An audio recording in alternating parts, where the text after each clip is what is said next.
karandom, ni-repair ko yung CR ko kasi wala sayos. Wala sayos yung gawa.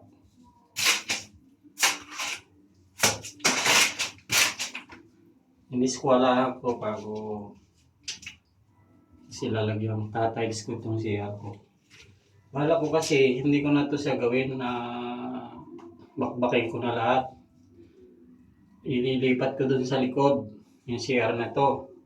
Kaso ang laki pa ng gagastusin ko sa materialis, maabot pa ng 17,000 materialis lang. Naisip ko, ito na lang repairing ko. Ilagay ko na lang sa ayos ito.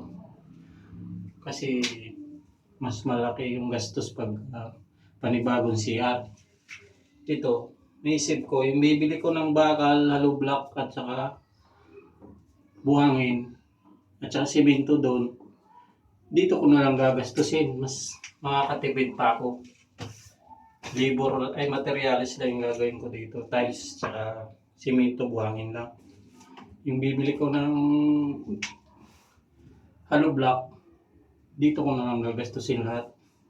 Isa ililipat ko pa. Diba mga karandom? Abangan nyo mga karandom pag natapos itong CR ko.